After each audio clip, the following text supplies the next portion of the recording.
L'Alsace est blottie entre le massif des frontières où se sont parfois affrontés, souvent mêlés, les mondes celtes et germains.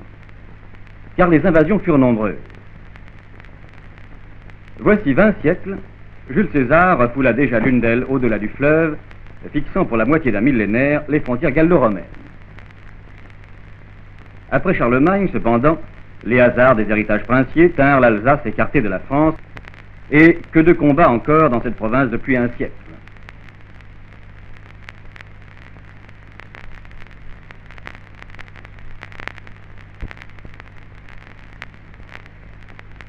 Si, dans le passé, le Rhin sépara souvent, il est plus que jamais aujourd'hui trait d'union.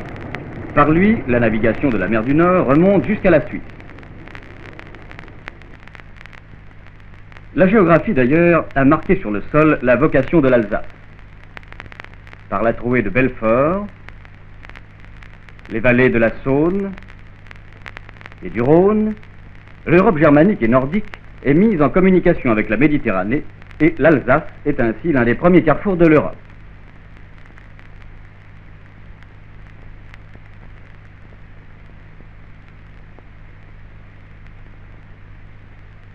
Commençons par les Vosges. Vosges gréseuses au nord, formées de grès rose. Vosges cristallines au sud, faites de granit. Les Vosges gréseuses culminent au Donon, 1013 mètres. Elles sont vertes de sapin. En allant vers le sud, l'aspect change. Les Vosges cristallines plus élevées s'arrondissent et se dénudent. Ce sont les ballons. Ballons d'Alsace, Honeck, ballons de Guebwiller ou Grand Ballon, point culminant des Vosges, 1426 mètres. Couvert de neige l'hiver, c'est l'été le domaine des troupeaux qui paissent, ce qu'on appelle les hautes chaumes. Les hautes chaumes n'occupent d'ailleurs qu'un espace restreint. La principale richesse des Vosges, au nord et au sud, sur ses sommets ou ses versants, c'est la forêt, qui, si l'on tient compte des peuplements de la plaine, occupe 290 000 hectares, 42% du territoire de l'Alsace. Dans les Vosges, la forêt était exploitée jadis de façon particulière. Le bois était débardé par schlitage. Des moyens mécaniques ont maintenant relayé abattage et schlitage du passé.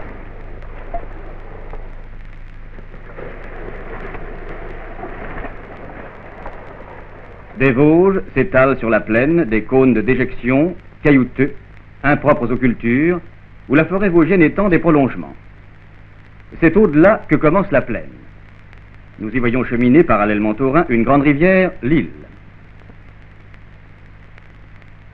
Mais on ne peut parler de la plaine d'Alsace sans évoquer l'action du Rhin. Jadis, le Rhin s'épanouissait en d'innombrables bras, accumulant sur son passage d'énormes quantités de galets dont nous retrouvons les amoncellements dans les carrières du Haut-Rhin. Ces galets forment le sous-sol de toute la région, occupée par la forêt de l'Arc, la forêt sur cailloutis.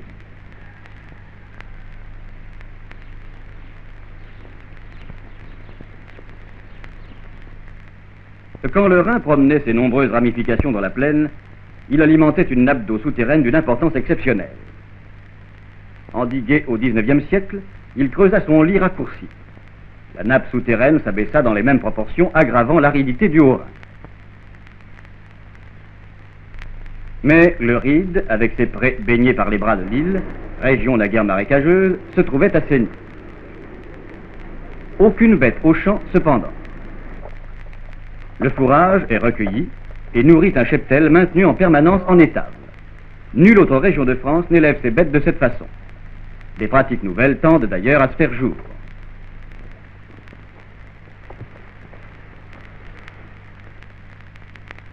Forêt de l'Arc, forêt sur cailloutis, et Ride, région marécageuse en voie d'assainissement par suite de l'abaissement de la nappe souterraine, forment une région à part dans la plaine d'Alsace. Le reste a été en grande partie recouvert par le Leuce, limon jaune, riche en calcaire, particulièrement fertile, au pied des Vosges et au nord-ouest de Strasbourg. C'est dans cette plaine qu'est concentrée la majeure partie de la vie agricole de l'Alsace. C'est elle qui lui mérita sa réputation de beau jardin.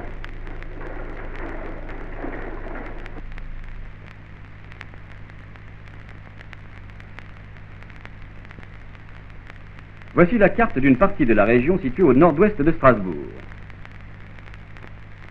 Les villages se pressent à petite distance les uns des autres, 2 à 3 kilomètres.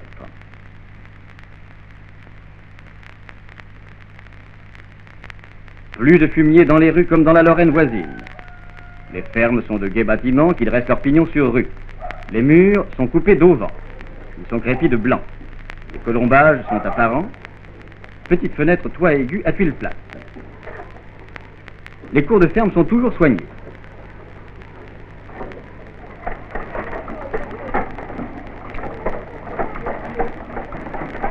Et à l'intérieur, nous trouvons la même propreté, dans un confort que l'habitat rural réalise rarement à ce point dans notre pays. Voici la grande pièce traditionnelle d'une ferme dans un village du Nord. Elle est recoupée par une cloison de bois. Derrière, l'alcôve qui, à vrai dire, forme une pièce distincte.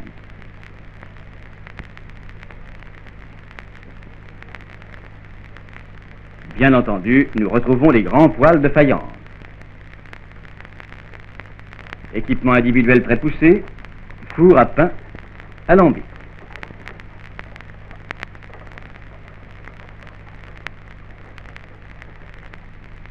Comme dans le Ride, comme partout en Alsace d'ailleurs, les vaches, qui sont pourtant nombreuses, sont élevées à l'étable.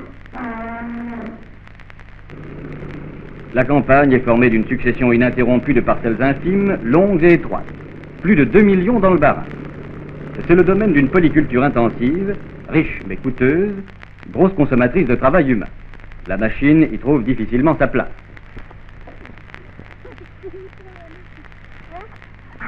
Le climat, aux étés chauds et humides, permet partout une culture méridionale. Le maïs, qui engraisse les typiques troupeaux d'oies. À part cela, des spécialités rémunératrices, salade à Horbourg, oignons au voisinage de Célestat, asperges à Heurt, sans oublier les choux qui servent surtout à préparer la traditionnelle choucroute. À côté des cultures classiques, signalons le houblon.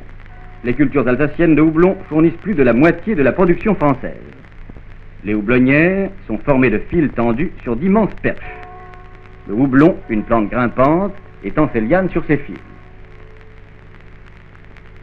Spécialité du Kocherberg, de la région d'Haguenau, il est cultivé pour sa fleur qui donne son goût à la bière.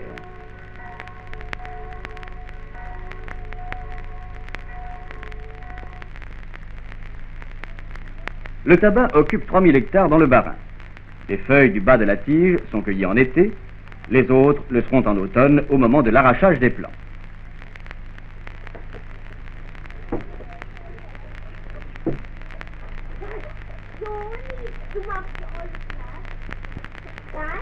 À la ferme, les feuilles sont assemblées à l'aide de fils par quantité définie.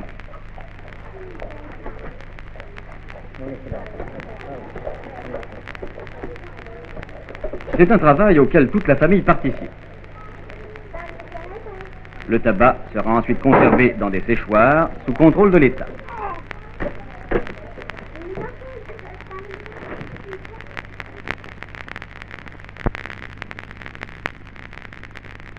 Le vignoble s'étend au pied des Vosges sur les collines calcaires sous-vosgiennes.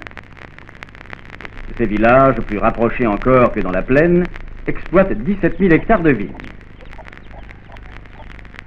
Ils ont conservé le souvenir d'une opulence toujours renouvelée depuis le Moyen-Âge. Ce sont des musées vivants de ce riche passé. Au voisinage, de vieux châteaux, des abbayes, chef-d'œuvre de l'art médiéval. Voici la vendange. C'est le grand moment de l'année. Dans chaque famille, on a battu le rappel de toutes les mains disponibles. Des tâcherons sont venus de loin. Rouge ou blanc, le raisin donne toujours le même vin diaphane. L'activité est grande. N'oublions pas que si le vignoble ne couvre que 6% environ des terres cultivées en Alsace, son vin représente cependant en valeur marchande près du tiers de l'ensemble de la production agricole.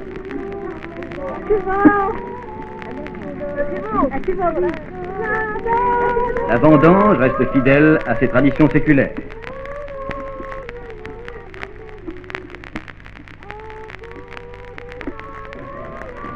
À la cave, au contraire, les techniques ont changé. Le raisin, broyé mécaniquement, est pompé par un tuyau.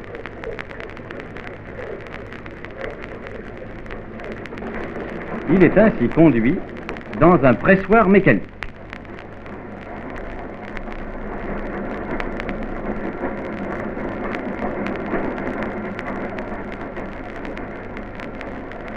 Le mou que nous voyons couler du pressoir n'est encore qu'un jus de fruits nullement alcoolisé.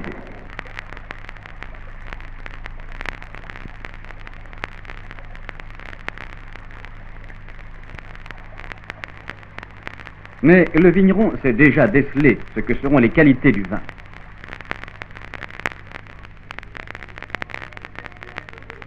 Les tonneaux sont nettoyés, brossés, soufrés.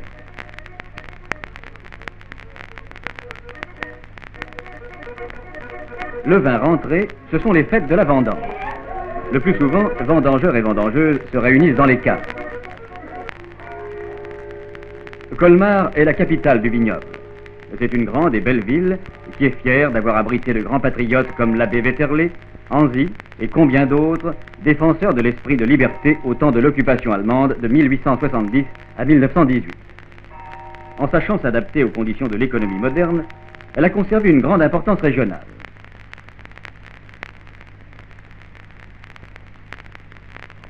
Au début du siècle, on pensait que l'Alsace ne possédait pratiquement pas de richesse du sous-sol. Le seul nom de Sainte-Marie-aux-Mines évoquait encore les mines d'argent, si riches au XVIIe siècle.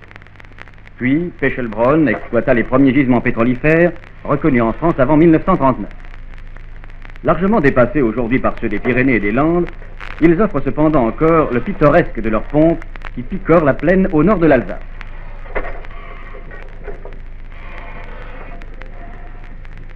Le pétrole produit est traité sur place dans la petite distillerie de Pechelbronn.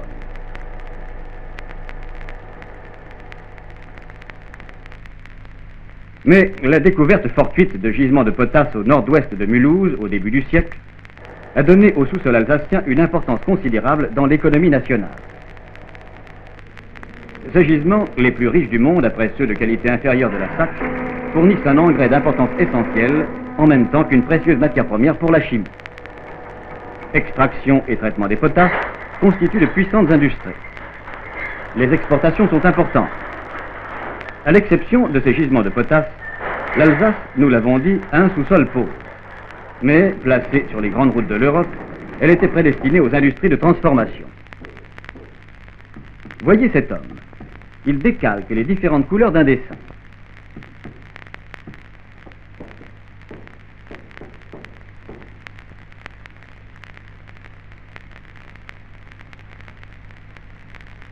Ensuite, à coup pressé de ses outils, le graveur reporte les sélections de couleurs sur des planches. Autant de planches que de sélections. Chaque planche permet d'imprimer une couleur.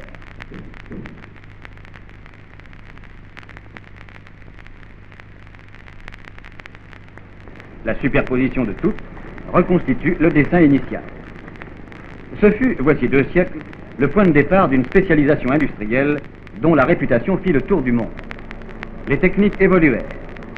L'Alsace créa les machines dont elle avait besoin. Ainsi naquirent d'importantes usines métallurgiques. Sur ces techniques d'impression de tissu, s'est greffée celle des papiers peints.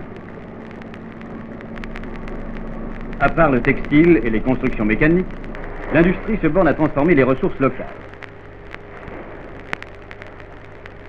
À côté des minoteries, tanneries, conserveries, sucreries classiques, mentionnons particulièrement l'industrie de la bière dont la réputation est grande. L'Alsace, à elle seule, produit près du quart de la production française.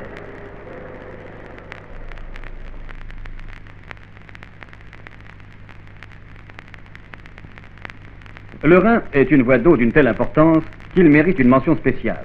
Nous y reviendrons.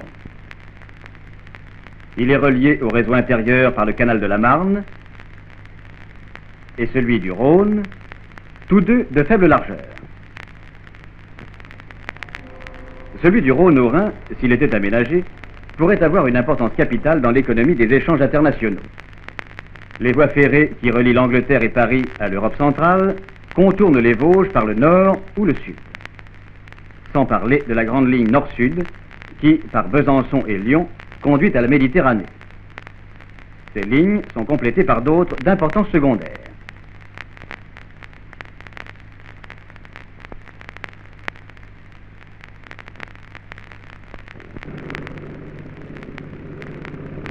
Le Rhin est un fleuve d'une telle importance, si on le compare à la Seine, à la Loire et même au Rhône, il permet une navigation si intense qu'il crée au nord-est de la France une 5e côte ouverte sur le monde extérieur.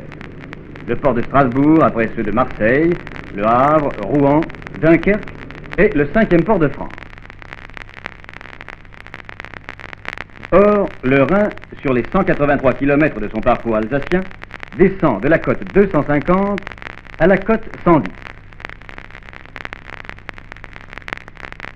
La pente la plus forte se situe entre Bâle et Strasbourg, près d'1 mètre de dénivellation par kilomètre, d'où un courant si rapide que la navigation avait peine à le remonter. Transformer cette pente en un escalier, avec écluses pour franchir les marches, aménager des usines hydroélectriques aux chutes créées par chaque marche, permettait à la fois d'améliorer considérablement la navigation et de produire de l'énergie électrique. D'où la naissance du canal d'Alsace. Voici le barrage de Kenz, qui coupe le cours du Rhin au voisinage de Bâle. Les eaux du fleuve sont relevées de 8 mètres. Un canal de 6 km les conduit à l'usine, que nous voyons sur la droite, et aux écluses situées à gauche. En arrière, le cours naturel du Rhin. Mise en service en 1932, cette usine hydroélectrique, la première des 8 prévues de Bâle à Strasbourg, fournit environ 1 milliard de kWh par an.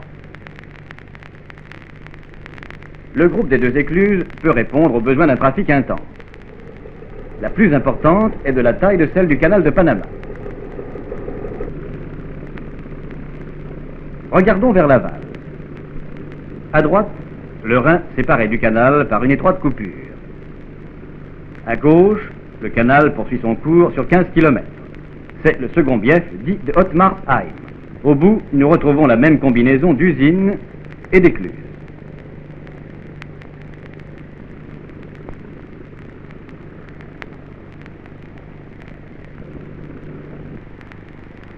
Au moment de la prise de vue, le canal rejoignait encore le Rhin.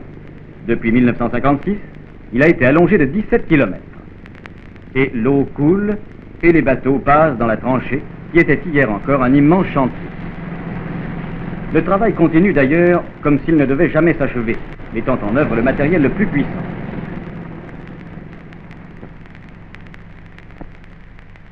Nous voici au fond d'un tronçon du canal qui n'attend plus que son revêtement de ciment. Et voici, vu du ciel, l'ensemble écluse-usine de Fessenheim en construction. L'écluse, comme les autres d'ailleurs, a des dimensions de cathédrale. À côté, l'usine.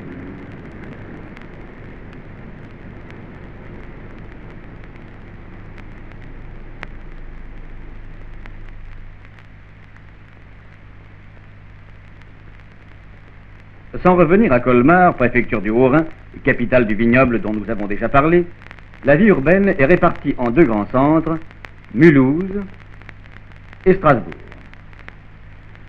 Mulhouse est demeurée ville libre jusqu'au jour où, en 1798, elle se donna librement à la France. De l'ancienne cité, il ne subsiste que l'hôtel de ville et un vestige de rempart. C'est aujourd'hui un centre vivant et actif dont l'importance est le fruit de l'industrialisation de la région. Mulhouse compte près de 100 000 habitants. Mais avec sa fourmiliante banlieue qui s'étend largement dans la plaine, sur le fond de décor des Vosges, elle forme une agglomération de 130 000 habitants.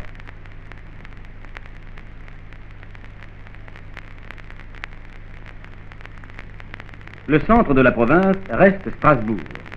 C'est actuellement, avec ses 205 000 habitants, la 10e ville de France. C'est une ville au grand passé. 842, le sermon de Strasbourg constitue le premier monument de la langue française. 1436, Gutenberg trouve dans ses murs un asile qui lui permet de travailler à son imprimerie. 1770, Goethe fréquente son université. 1792, le maire Dietrich y entend pour la première fois un chant de guerre pour l'armée du Rhin, la Marseillaise, qui devient notre hymne national. Et Strasbourg et l'Alsace ont toujours été pour le pays une pépinière de grands Français. Kléber, Foucault, Dollfus, Schlumberger, Oberkampf, Rapp, Gustave Doré, Erckmann-Chatrian et combien d'autres. Groupés sur les bords de l'île dans un vieux quartier pittoresque ou dans les quartiers neufs, Strasbourg est une ville vivante. Elle forme avec sa banlieue une agglomération de 250 000 habitants portant haut, comme un drapeau, la célèbre flèche de sa cathédrale.